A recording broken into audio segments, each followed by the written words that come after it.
E aí pessoal, beleza? Hoje nós vamos falar de um tema muito importante, não só para a gente entender a fisiologia cardíaca, mas também conseguirmos entender de uma forma melhor um eletrocardiograma normal. Hoje nós vamos falar do sistema de excitação rítmica do coração, que nada mais é que um sistema que irá gerar impulso elétrico e irá conduzir esses impulsos pelo coração, de forma que esses impulsos elétricos irão promover a contração do músculo cardíaco. Então, para começar, nós vamos falar sobre o nodo sinoatrial. Lembrando que nós temos três tipos de células musculares cardíacas. Nós temos as células musculares atriais, ventriculares e nós temos também as células musculares especializadas, que irão compor esse sistema de excitação rítmica do coração. Então, nós temos o nodo sinoatrial, que irá gerar os impulsos elétricos. Então, o nosso nodo sinoatrial é o nosso marcapasso normal. Nós podemos ter outros marcapassos no nosso coração, de forma que outras células desse sistema conseguem gerar também impulsos elétricos, que são as células do nodo atrioventricular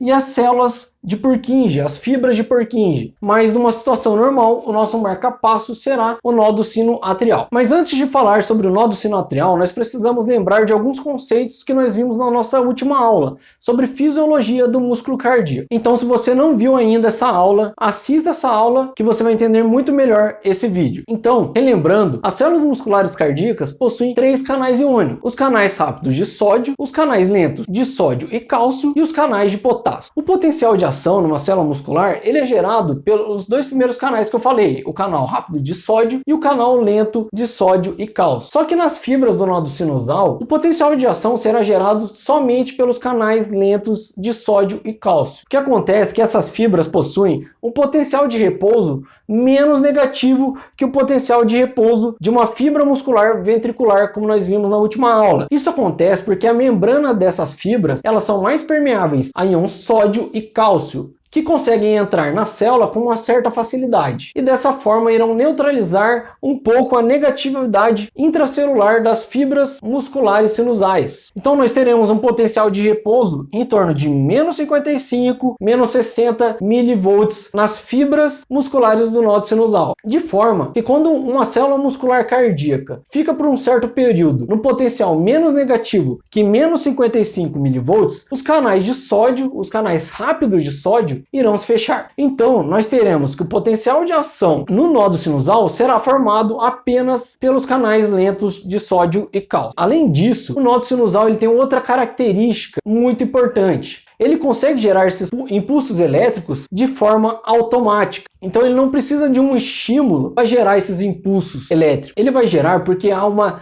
grande quantidade de sódio no meio extracelular e esse sódio vai entrar com uma certa facilidade nessas fibras, porque a membrana dessas células são muito permeáveis ao sódio. Então, as fibras do nodo sinusal, elas vão ter um potencial de repouso em torno de menos 60, menos 55 milivolts. Só que o sódio vai entrando nessas células e o potencial vai ficando menos negativo. Como nós vemos aqui, o potencial vai ficando menos negativo. Até que chegue um ponto que ele vai chegar no potencial de menos 40 milivolts, que é um limiar de ação. E quando essas fibras chegarem nesse potencial de menos 40 milivolts, os canais de sódio e cálcio lentos serão abertos, serão ativados. E nós teremos a deflagração do potencial de ação e, portanto, a despolarização da célula do nodo sinusal. Mas essa célula, após a despolarização, ela precisa repolarizar para ela conseguir gerar outro impulso elétrico e outra contração das células musculares cardíacas. E como que essa despolarização vai acontecer? Ela vai acontecer de forma muito similar nas outras células musculares cardíacas, só que ela vai acontecer de uma forma mais lenta.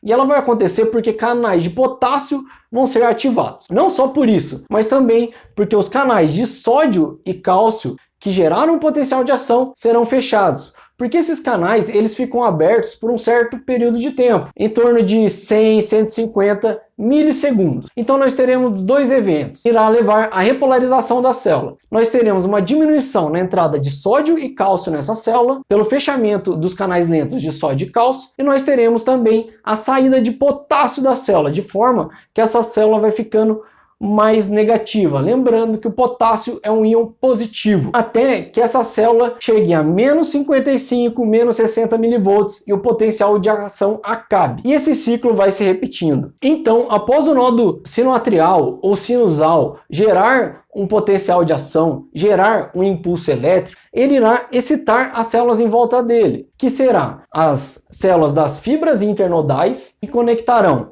o nodo sinoatrial ao nodo atrioventricular e também as fibras musculares atriais. Então, o impulso elétrico é gerado no nodo sinoatrial, ele será conduzido até o nodo atrioventricular pelas fibras internodais. Nós teremos 4 feixes. Nós teremos aqui o feixe internodal anterior, nós teremos o feixe internodal médio, o posterior, e nós teremos ainda um feixe que sai do nodo sinoatrial e vai até o átrio esquerdo. Essas fibras internodais, elas possuem uma característica muito importante, porque elas conseguem conduzir esse impulso elétrico de forma mais rápida que as fibras musculares atriais ou ventriculares. Enquanto as fibras musculares atriais conduzem o impulso elétrico numa velocidade de mais ou menos 0,3 metros por segundo, essas fibras elas conseguem conduzir esse impulso numa velocidade de 1 metro por segundo. Isso ocorre porque elas possuem muitas junções comunicantes, que são aquelas junções que nós vimos que estão presentes nos discos intercalados. Então elas conseguem promover a difusão de íons de uma célula a outra de forma muito facilitada. Após o impulso chegar no nódo atrioventricular, nós teremos um retardo do impulso. O nódo atrioventricular, ele não possui uma velocidade de condução do impulso elétrico tão rápida, porque esse nódo ele possui uma pouca permeabilidade aos íons. Então nós teremos um retardo do impulso elétrico. Se nós marcarmos o tempo desde a geração do impulso elétrico no nódo sinoatrial até a chegada dele no nódo atrioventricular, nós teremos um tempo em torno de 0,03 segundos. O nódo atrioventricular ele gerará um retardo do impulso elétrico, de forma que esse impulso elétrico levará 0,09 segundos para chegar ao final do nódo atrioventricular. Então, desde o momento que o impulso chegou aqui no nódo atrioventricular e chegou ao feixe atrioventricular, nós teremos um retardo de 0,09 segundos. Então, por volta de 0,12 segundos, o impulso elétrico chegará no feixe atrioventricular, que é um feixe que promove a condução do impulso do átrio para o ventrículo. Lembrando que o átrio é separado do ventrículo por uma camada de tecido fibroso. Então, somente o feixe atrioventricular consegue levar, em condições normais, o impulso elétrico até o ventrículo. E nessa porção penetrante do feixe atrioventricular, nós também teremos um retardo do impulso elétrico de cerca de 0,04 segundos. Então, ao todo, nós tivemos um retardo de 0,16 segundos, desde a origem do impulso no nódo sinusal.